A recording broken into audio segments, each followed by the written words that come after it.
as a doctor, I see myself as a detective.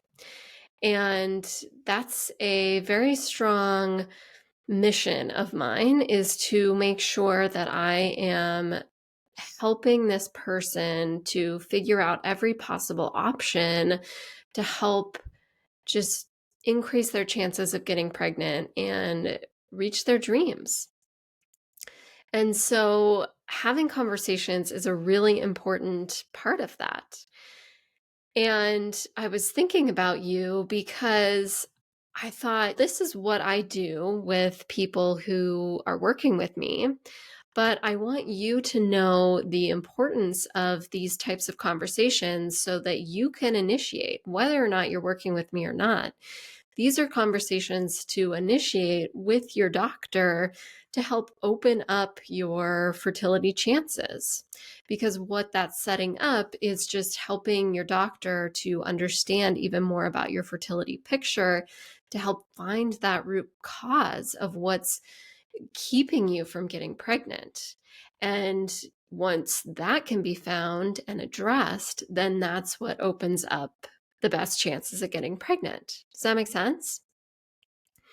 So, as I was creating this episode, I could have written down 50 conversations to have with your doctor when you're talking about PCOS fertility.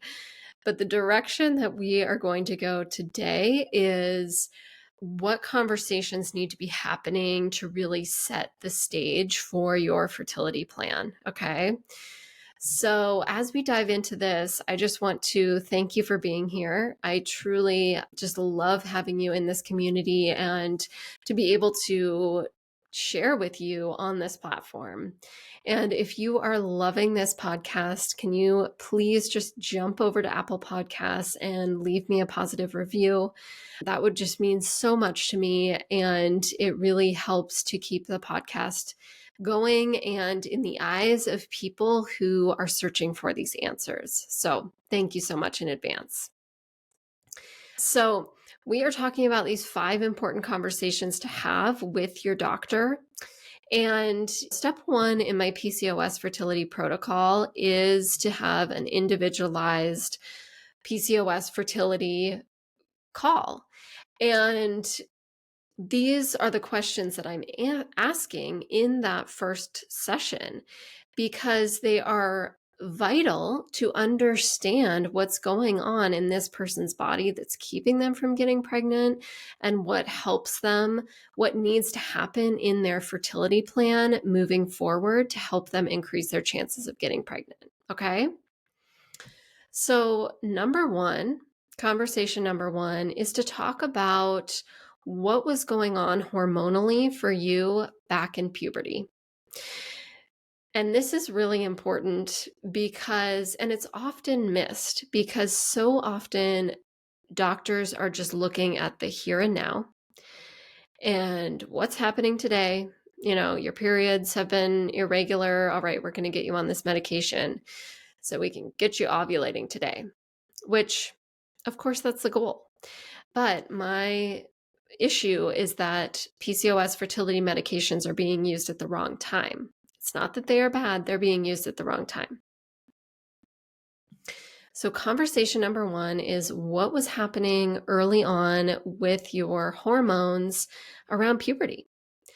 And this is really important to understand what was happening at that time. Were similar issues still going on from right when you started your period? Were they irregular? Were they super heavy? Did you have acne and that has never gone away?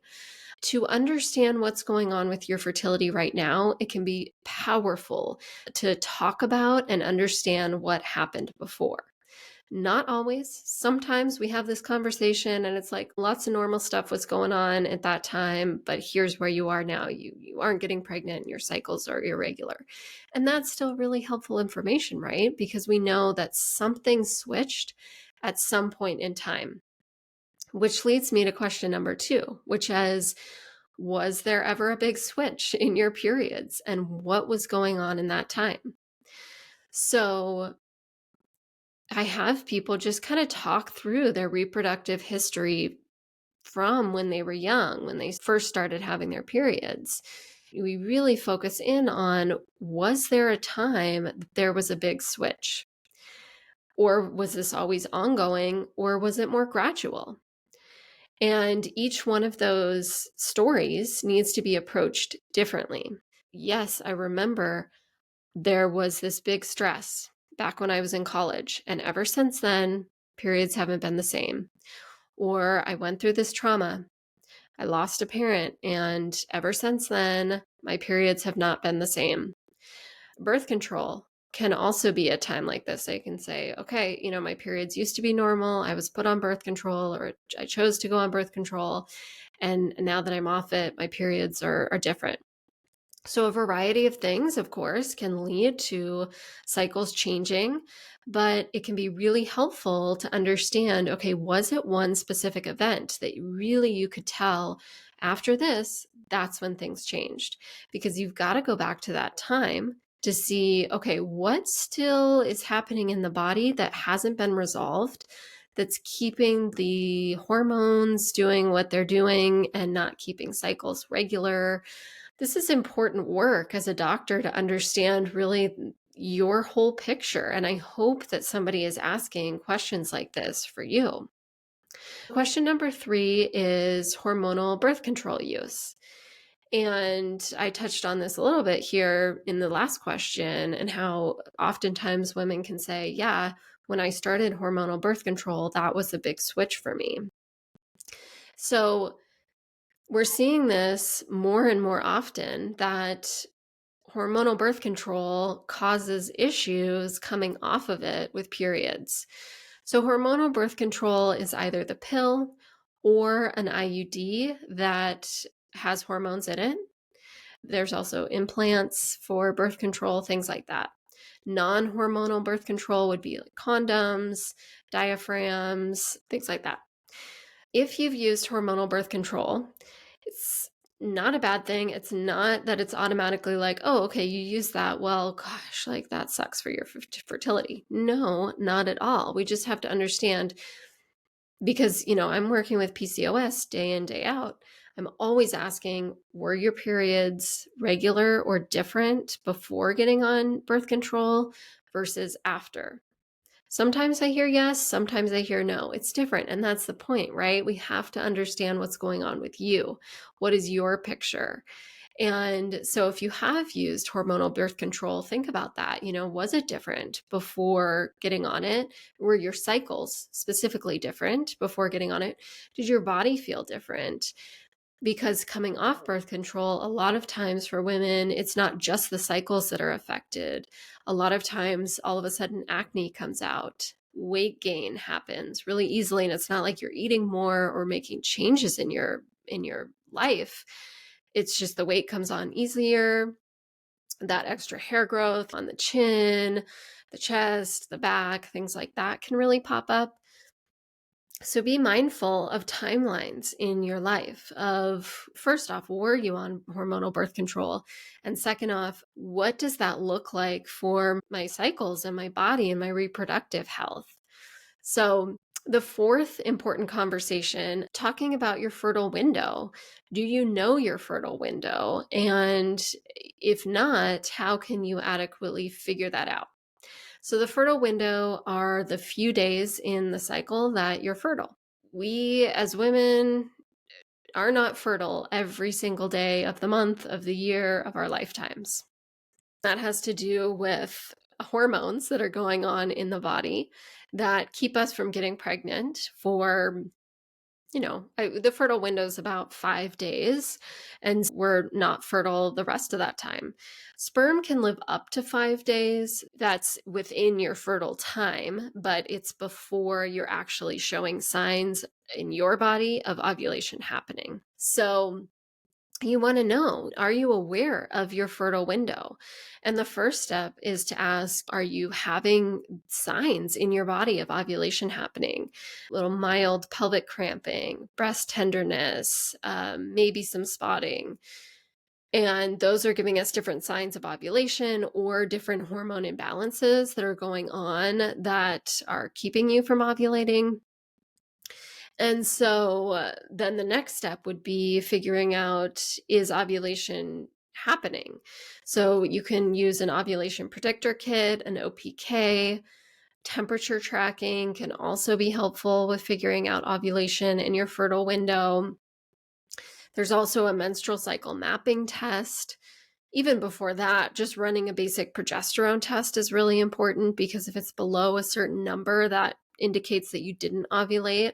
It's got to be above a certain number to say, hey, yes, you have enough progesterone, you ovulated, and if you were to get pregnant, you could carry that pregnancy forward.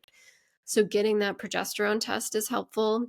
And then also a menstrual cycle mapping test to understand, are your hormones doing what they're supposed to be doing in order for you to ovulate? So a menstrual cycle mapping test is a urine test. And what that does, you provide a sample almost every day of your cycle.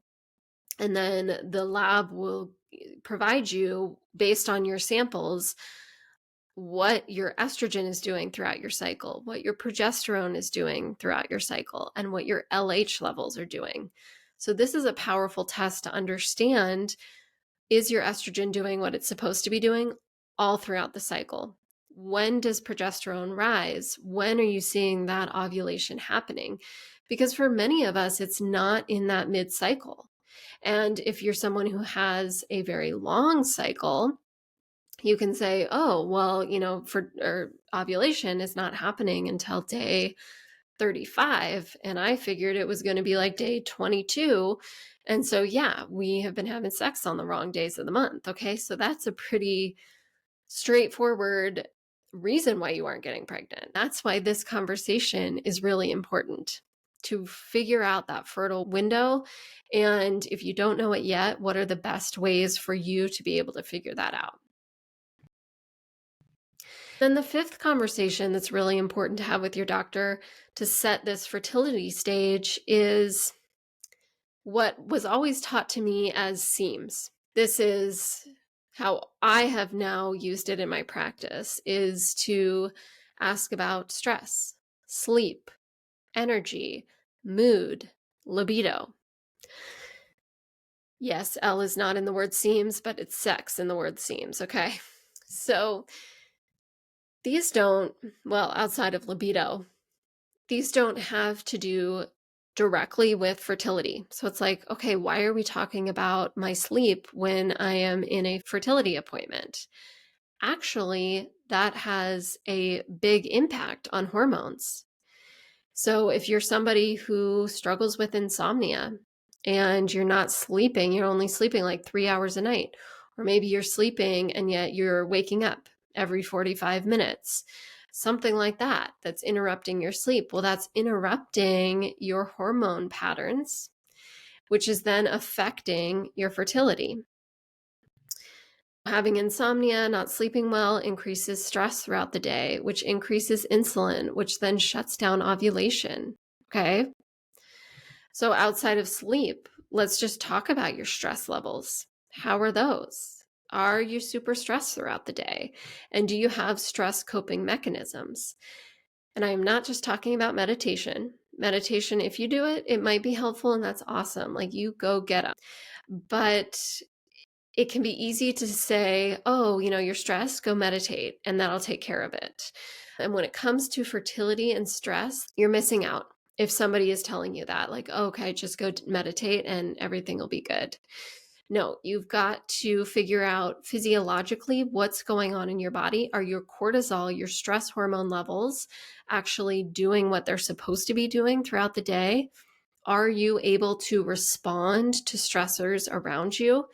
Because if you're in adrenal fatigue after months and years of being continually stressed out and not having the support your body needs to respond to those stressors, then that leads to insulin issues, which shuts down ovulation. That leads to thyroid issues and progesterone and estrogen issues. So it's just not good. Is your doctor asking you about this? Libido, we've got to talk about that when it comes to making a baby. Mood. How is your mood? That plays a big part in libido. in stress, in sleep, in all these different aspects of your life, which are then setting up this cascade to affect fertility. And so, is your doctor asking you about these things? Because if not, then there are missing pieces out there for you and your fertility journey. So, as you now have these 5 powerful conversations to talk about with your doctor, I am excited for you to hear how that goes, how that opens up even more for your fertility journey. And if you get answers back that are unhelpful to you, or if your doctor is not open to have this kind of holistic conversation with you about your health and your fertility, then I invite you to reach out and talk with me. You can book a PCOS fertility breakthrough session with me at drangelapotter.com/PCOS. And you and I will talk about this. If nobody has told you today, you are amazing. You are loved. You have amazing gifts to share with this world. Thank you so much for being here.